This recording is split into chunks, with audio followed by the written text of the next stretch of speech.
massive predator glides just beneath the surface. Armor-plated body, long, narrow snout, eyes positioned for ambush. It looks exactly like a crocodile, but it's not. This creature lived 200 million years ago, long before true crocodiles ever existed. Now here's the twist. Millions of years later, on a different continent, evolution built it again. A different species, no relation, same design. But why does nature keep creating the same monsters? Across oceans and eras, evolution has rebuilt the same terrifying features: saber teeth, spiked tails, piercing beaks, and bodies built to crush. Not once, not twice, but over and over again. In this episode, we dive into the eerie patterns of convergent evolution and uncover the hidden rules behind nature's most dangerous copy-paste jobs. And nowhere is evolution's copy-paste instinct more haunting than at the muddy edge of a Triassic river. Roughly 215 million years ago, during the late Triassic period, the river systems of Pangaea were patrolled by a reptile that looked eerily familiar. It had armor-plated skin, a low-slung profile, and a long, tooth-studded snout. Its eyes sat high on the skull, perfect for watching from beneath the water's surface. At first glance, it was a crocodile, but it wasn't. This was a phytosaur, a member of the now-extinct order Phytosauria. Fossils from formations like the Chinle Group in the southwestern United States, as well as deposits in India and Germany, reveal giants like Smiloseuchus grigori, a predator that may have exceeded 9 meters in length. Its jaws housed dozens of recurved conical teeth. Its skin was covered in thick osteoderms, and its semi-aquatic body plan allowed it to dominate both land and water. But here's the strange part. Phytosaurs weren't crocodiles at all. They weren't even closely related. Crocodilians belong to a group called Pseudosuchia, a lineage that includes all modern crocs and their ancestors. Phytosaurs, in contrast, branched off earlier within Archosauria, making them closer, in evolutionary terms, to dinosaurs than to modern crocs. The one anatomical giveaway? Their nostrils. Unlike true crocs, whose nostrils are located at the end of the snout for stealth breathing during a lunge, phytosaurs had theirs positioned near the eyes, a relic of their distinct ancestry. Still, the convergence is uncanny. Sedimentological evidence from sites like Petrified Forest National Park in Arizona suggests that phytosaurs inhabited lowland floodplains and sluggish river systems, perfect environments for ambush.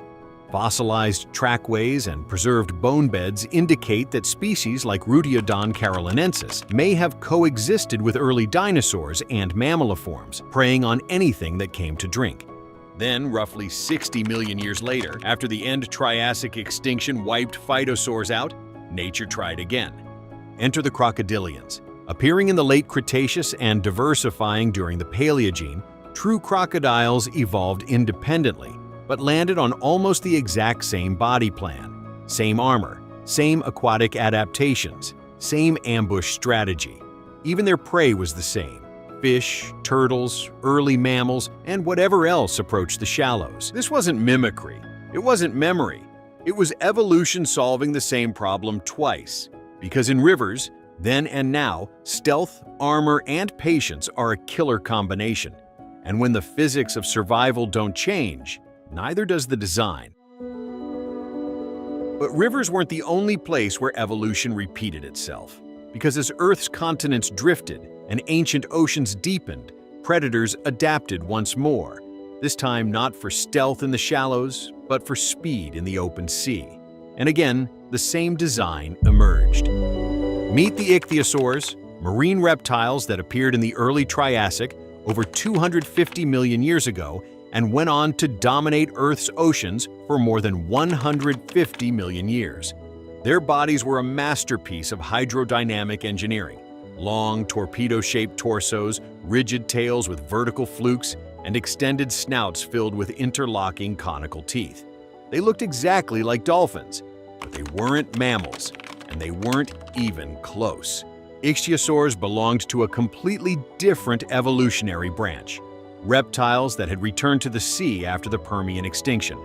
Fossils from Lagerstätten like the Posidonia Shale Formation in southern Germany preserve extraordinary soft tissue details, especially in genera like Stenopterygius quadricissus. These fossils reveal outlines of a dorsal fin and crescent-shaped tail, confirming that ichthyosaurs had evolved fish-like features millions of years before marine mammals ever existed.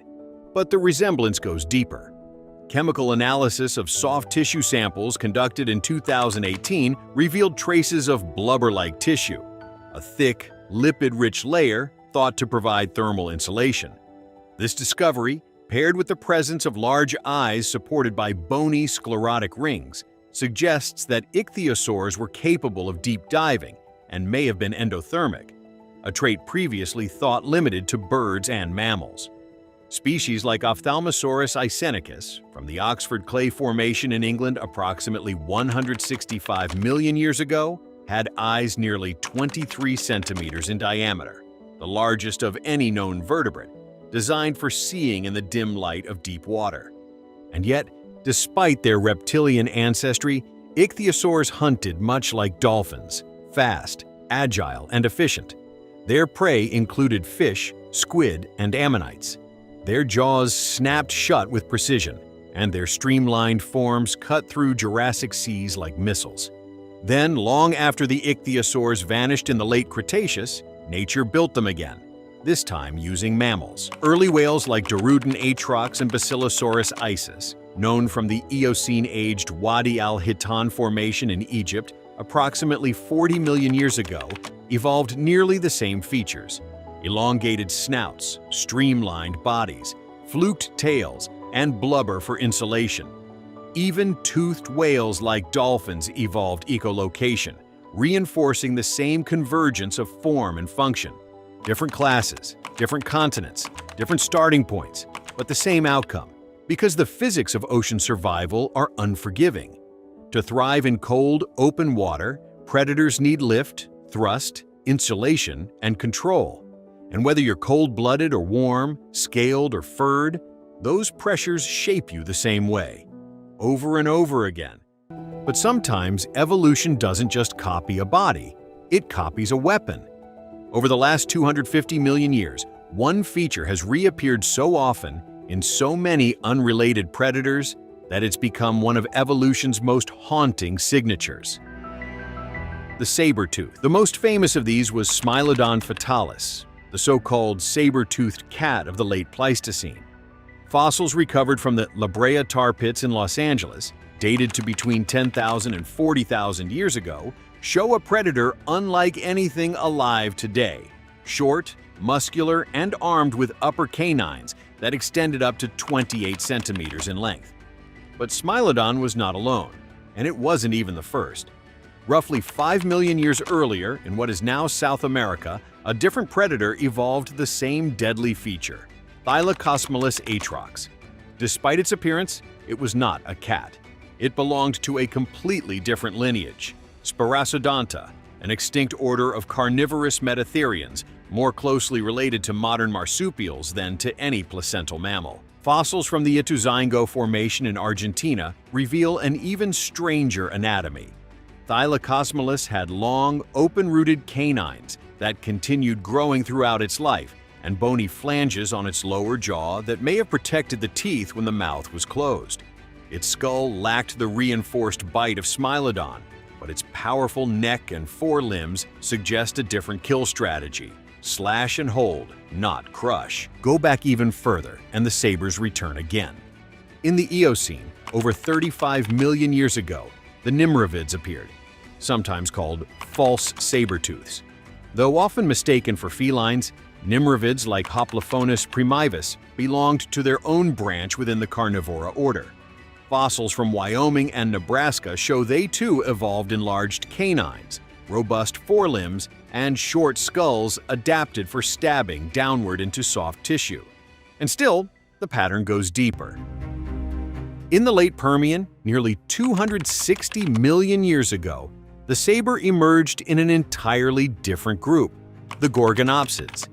These early synapsid predators, like Inostrancevia alexandri from Russia's Severnaya Dvina Basin, bore blade-like teeth and massive temporal openings in the skull, anatomical features suggesting powerful jaw-closing muscles and a slicing bite. They weren't mammals, they weren't reptiles, but their skulls foreshadowed both. What links them all isn't ancestry, its function. Saber teeth evolved in at least 6 unrelated lineages: metatherians, placentals, synapsids, and more. And in each case, they evolved under similar pressures: predators hunting prey as large or larger than themselves. Why go saber? Because for ambush predators, deep penetrating canines can sever blood vessels and collapse windpipes before prey can retaliate. It's not a crushing bite, it's a surgical one. But sabers come at a cost: slower biting speed, fragile teeth, and specialized prey targeting. And when ecosystems change, saber-toothed specialists often don't survive. Still, the saber keeps coming back. It's a weapon nature forgets, then remembers. Because in the right environment, with the right prey, it remains one of the deadliest tools evolution ever forged. But not every survival story is written with claws and teeth. Some are written in bone. Over the last 150 million years, evolution has independently built a very different kind of monster, one that didn't chase or pounce, but stood its ground. And again, it happened more than once. In the late Cretaceous, around 70 million years ago, the forests of western North America were home to Ankylosaurus magniventris, a low-slung, heavily armored dinosaur armored herbivore that stretched over 7 meters long and weighed up to 6 tons.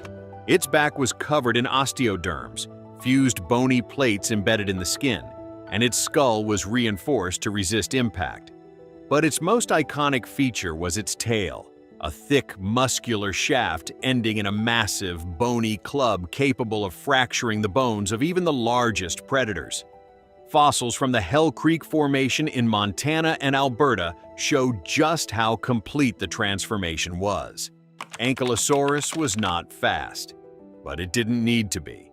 And then, tens of millions of years later, on another continent and in an entirely different class of animals, evolution did it again.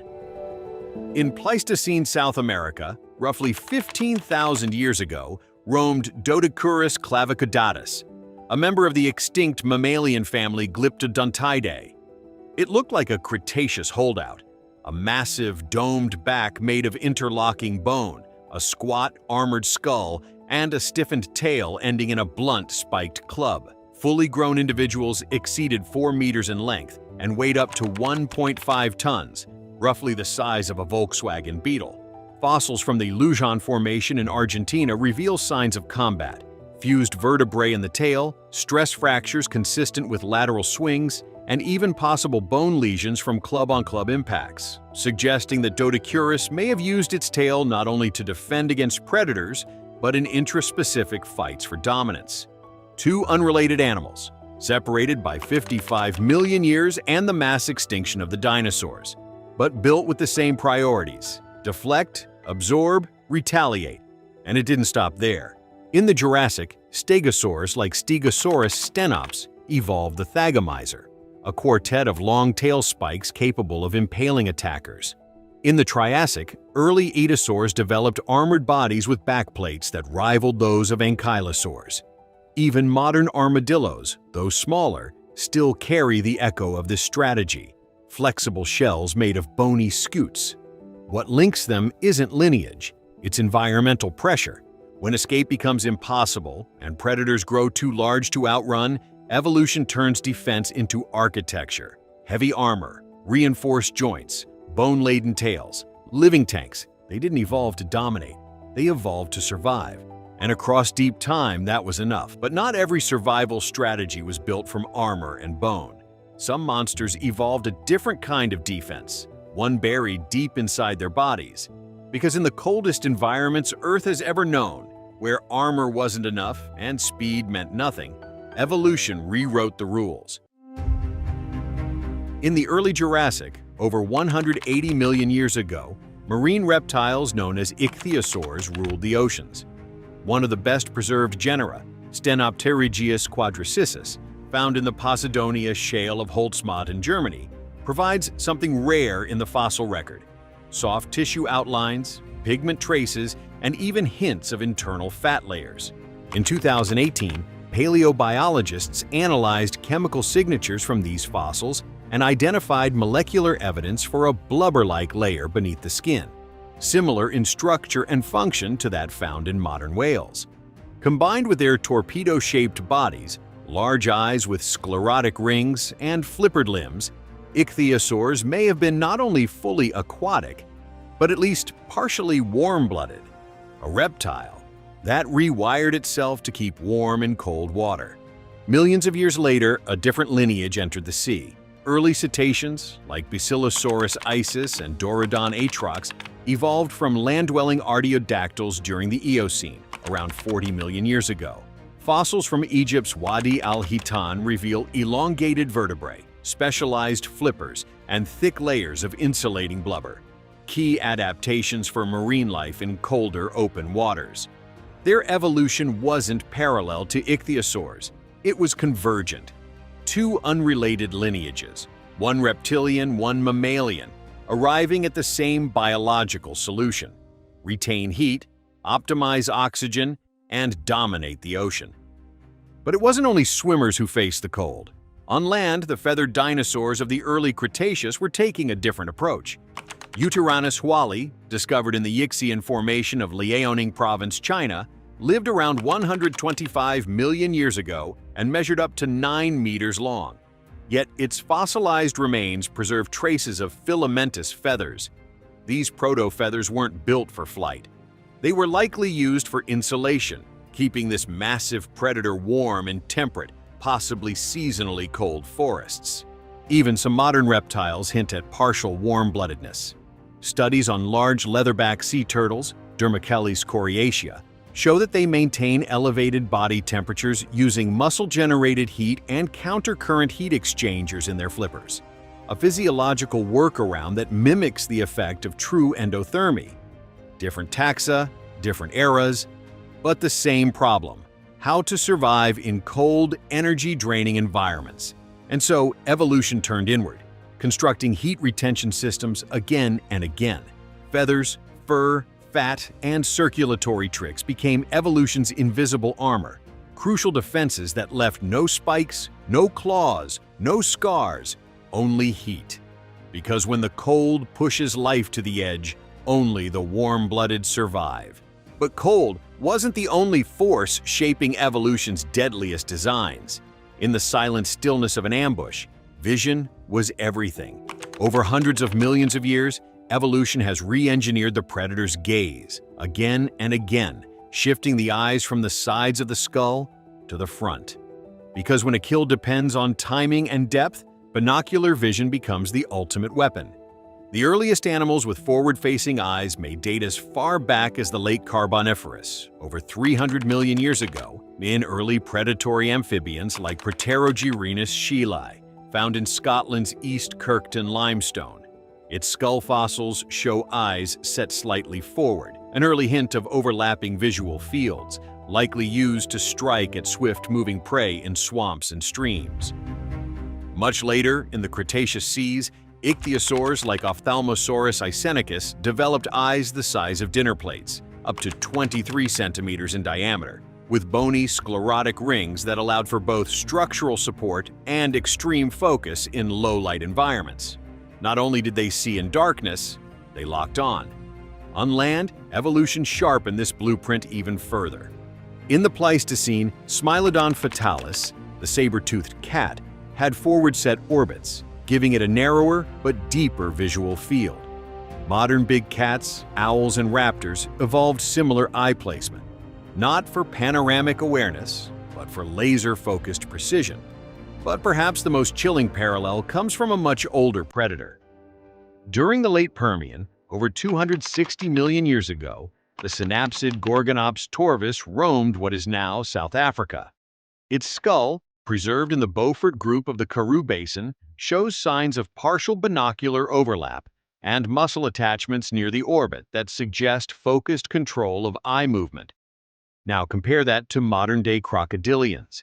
Their eyes sit high on the skull, with a field of vision tuned for ambush, and a reflective layer called the tapetum lucidum, which enhances night vision by amplifying available light. Owls, too, evolved a similar retinal layer. So did some deep-sea squid. So did cats. These lineages never touched. They split hundreds of millions of years ago, but their need to strike in silence drove them to the same solution: front-facing eyes, depth perception, focus over range. Because when the moment comes down to inches, evolution doesn't want you to see the world. It wants you to see the target. Even perfect vision isn't enough. When the threat can't be outfought or outrun, there's only one direction left: up. And in those moments, when escape meant breaking free from gravity itself, evolution pulled off one of its greatest miracles: flight. And if there's one feat evolution should have struggled to repeat, it's this one. Flight demands lift, balance, weight reduction, hollow bones, muscle attachments, and extreme control. And yet, it evolved not once, not twice, but at least 4 times, in completely unrelated lineages. The earliest flyers were the pterosaurs, emerging in the late Triassic, over 225 million years ago. Fossils from the Zorzino limestone of northern Italy and the Solnhofen limestone of Germany reveal creatures like Rhamphorhynchus and Pterodaustro, whose wings were skin membranes stretched over a single elongated fourth finger. Their bones were pneumatic, their bodies light, their launch strategy muscular and efficient. But they weren't birds, they weren't even dinosaurs, they were reptiles, writing their own rulebook for flight. Then came the birds. In the late Jurassic, around 150 million years ago, Archaeopteryx lithographica took flight. Feathers, wishbone, claws, and all. Its fossils, also found in Solnhofen, mark one of evolution's most famous transitions, from ground-dwelling theropods to fully feathered flyers. Birds refined the model over millions of years, fusing digits, stiffening feathers, expanding their chests to anchor flight muscles. Same skies, different skeletons. But mammals weren't grounded for long. In the Eocene, about 52 million years ago, Onychonecterus finnae soared over what is now Wyoming.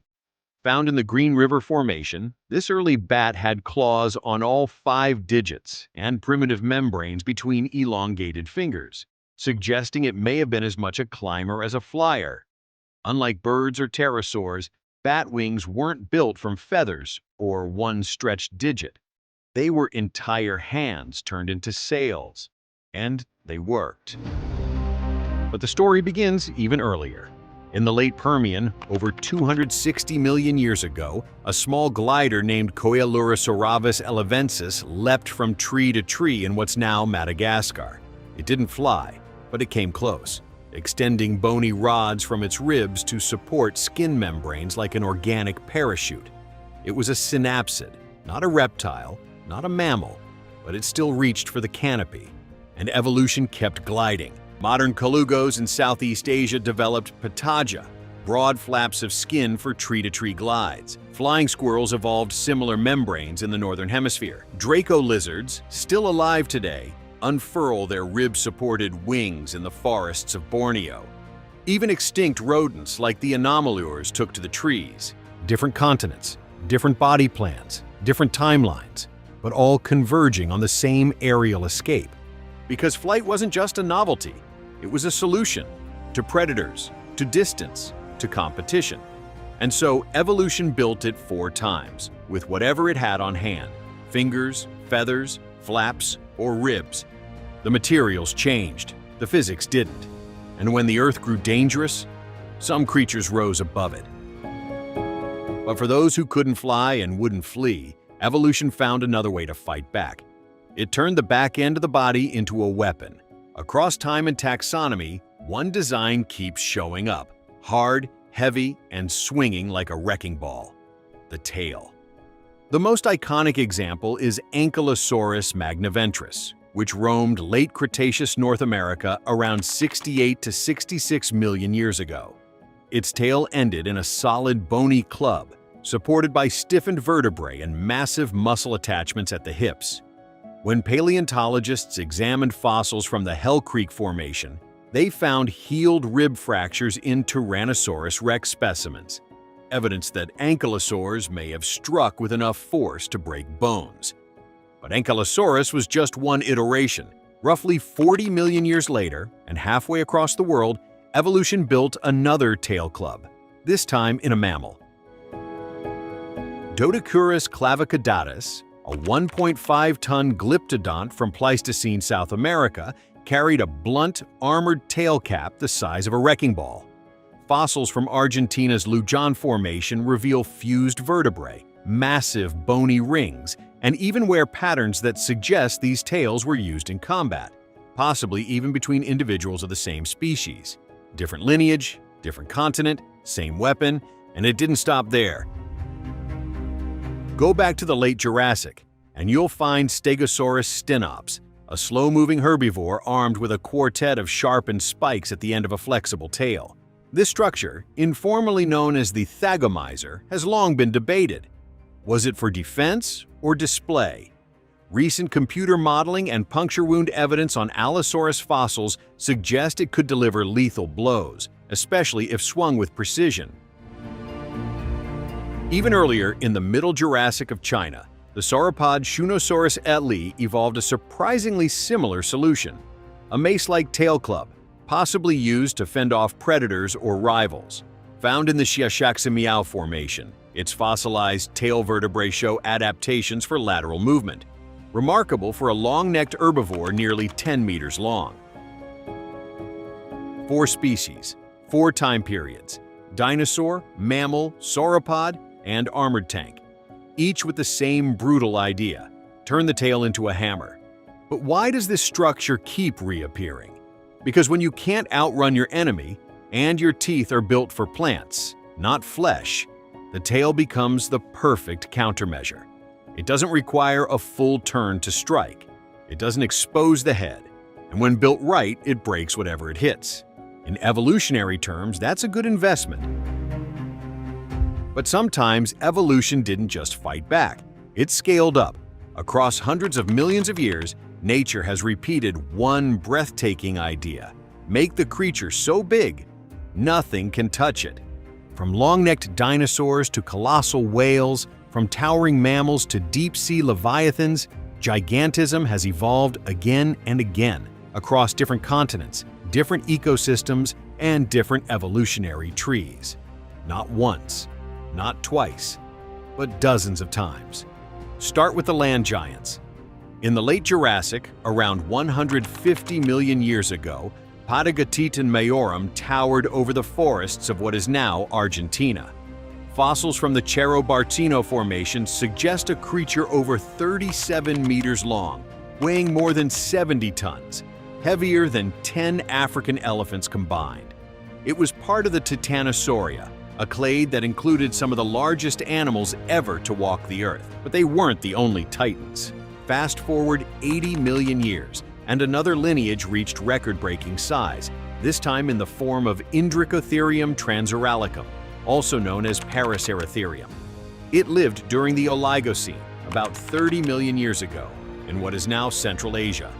A hornless, long-limbed relative of modern rhinos, it may have stood 5.5 meters tall at the shoulder and weighed over 15 tons, the largest terrestrial mammal ever known.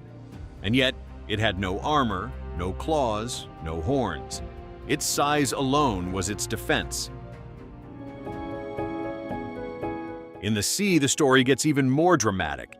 During the Cretaceous, the oceans were home to Shawneesaurus siccaniensis, a massive ichthyosaur from British Columbia.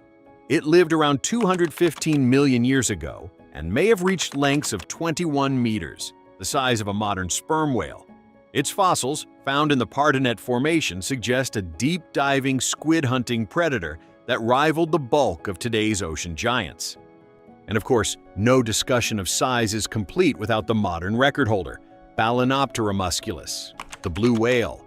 Evolving just a few million years ago during the Pliocene, it remains the largest animal to have ever existed, with some individuals measuring over 30 meters and weighing 180 tons. No dinosaur, no reptile, no prehistoric fish ever came close. But gigantism didn't only happen in herbivores or passive filter feeders.